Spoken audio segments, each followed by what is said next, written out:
22 जनवरी को अयोध्या में होने वाले राम मंदिर प्राण प्रतिष्ठा आयोजन को लेकर तैयारी पूरे उत्साह के साथ पूर्ण की जा रही है और काशी भी इसमें शामिल है। काशी विद्वत परिषद की क्या तैयारी है, हम इसको लेकर बात करेंगे। हमारे साथ जुड़े हैं प्रोफेसर रामनाथ द्विवेदी जी।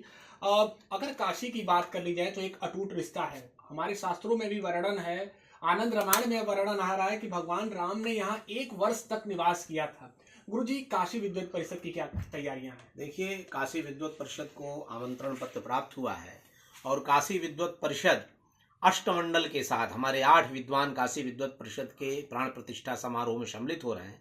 इसके पहले जब भूमि पूजन का समारोह हुआ था तो हमारे काशी विद्वत परिषद के 3 विद्वान गए थे मेरे संयोजकत्व में, और उसका पूरा मार्गदर्शन भूमि पूजन का हम लोगों के माध्यम से किया गया था।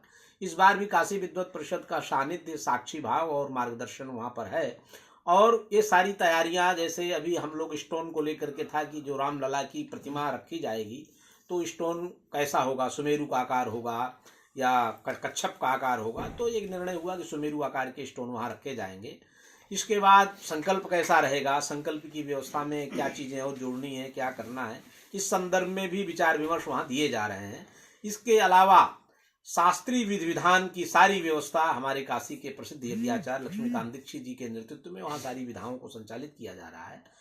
समय समय पर बीच बीच में वहाँ के न्यासी गण लोग काशी विद्वत परिषद से संपर्क करके जहाँ जिन व्यवस्थाओं को समझना है या कुछ व्यवस्थाओं को धार्मिक दृष्टि से और क्या अच्छा किया जा सकता है, इसका पूरा ख्याल रखते हुए काशी विद्वत परिषद ने तमाम ऐसे सुझाव दिए हैं जिनका वहाँ क्रमशः अनुपालन भी हो रहा है। और हम काशी विद्वत परिषद से चूंकि काशी से जा रहे हैं तो हम भगवान विश्वनाथ को 21 विल्लपत्र, राम नाम अंकित गृह शोभा, भगवान शिव को रामश्चासो ईश्वरः रामेश्वरः, रामः ईश्वरो यस्य सा रामेश्वरः, भगवान शिव के आराध्य भगवान श्री राम हैं और भगवान श्री राम के आराध्य भगवान शिव हैं। ये जो परस्पर भाव संबंध है, जब रामेश्वरम की स्थापना करने जा रहे हैं भगवान, तो भगवान शिव स्वयं कहते हैं कि आप मेरे आराध्य हैं और राम जी कहते हैं कि आप मेरे आराध्य हैं। तो ये जो आराध्य आराधक भाव का संबंध है काशी का और अयोध्या का, एक अद्भुत संबंध है। इस संबंध की प्रतीति आप देख रहे हैं कि काशी के ही यज्ञाचार्यों के द्वारा,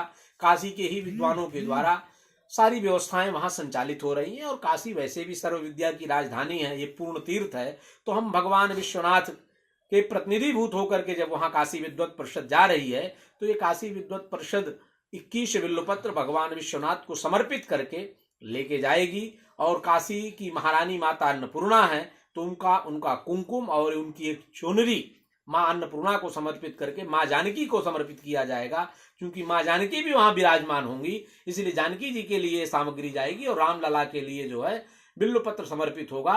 और भगवान का अन्नाधिवास, जलाधिवास, ये सारे अधिवास यथाक्रम से वहाँ हमारे आचार्य गण जो है काशी के सब कार्यक्रम को संचालित करेंगे। काशी विद्वत परिषद भी 19 तारीख की शाम को यहाँ से अपने मंडल के साथ प्रस्थान करेगा। यानी गुरुजी, काशी विश्वनाथ यानी कि भगवान शंकर और माँ अन्नपूर्णा भी अगर बात कर लें तो प्रतीकात्मक रूप से वहां पर पहुंचेंगे, ये एक संदेश। निश्चित काशी की महारानी है और काशी के राजा हैं विश्वनाथ। तो वैसे तो एक विधान ये किया गया है कि अक्षत पूजन के माध्यम से काशीस्थ सभी देवी देवताओं को, द्वादश आदित्य, 56 विनायक, अष्ट भैरव, सबको प्रतीकात्मक निमंत्रण और प्रार्थना की गई है कि ये कार्य जो है बहुत निर्विघ्नता के साथ संपन्न हो जाए। हनुमान जी संकट मोचन महाराज और वहां स्वयं जो है हनुमानगढ़ी के हनुमान जी बैठे हुए हैं, तो सबसे ज्यादा यदि किसी को आनंद होगा तो मैं ये समझता हूँ इंद्रलोक में देवताओं को जिस तरह से आनंद होगा उसी तरह से हमारे हनुमंत लाल जी को, उनके प्रभु विराजमान होने जा रहे हैं, सबसे ज्यादा आनंद की अनुभूति हनुमंत लाल को होगी। एक सवाल ये है, जैसा कि आप कह भी रहे हैं कि न्यास की भी बैठक जारी है और अभी लगातार कई विषयों पर चर्चा चल रही है। मूर्ति के विषय में बताया आपने कि रामलला की कैसी मूर्ति होगी, इसके अलावा जो पूजन स्थल होगा वहाँ प्रमुख तौर पर प्रधानमंत्री जी के अलावा, राज्यपाल के अलावा, सीएम साहब के अलावा और कौन वहां पर रह सकते हैं? देखिए, वो न्यास के लोग अपना तय करेंगे। कुछ लोगों ने तय किया है गर्भ के अंदर 5 लोग रहेंगे, बाकी मंडप में कुछ लोग रहेंगे, काशी के विद्वान रहेंगे। ये वहाँ की प्रक्रिया चल रही है, जो शास्त्रीय विधान के अनुसार होगा वो सारी व्यवस्थाओं का अनुपालन वहां पर किया जा रहा है। शुक्रिया हमारे साथ बातचीत के लिए। तो बनारस में भी राम मंदिर प्राण प्रतिष्ठा आयोजन को लेकर उत्साह के साथ तैयारियां पूर्ण की जा रही हैं। ऐसे में चाहे शहनाई वादन हो या राम लला का राज्याभिषेक जलाभिषेक करने का कलश हो, वो भी तैयार हो चुका है। आने वाले समय में और भी जो चीजें हैं वो आप तक पहुंचाई जाएंगी। एबीपी लाइव के लिए निशांत चतुर्वेदी, वाराणसी।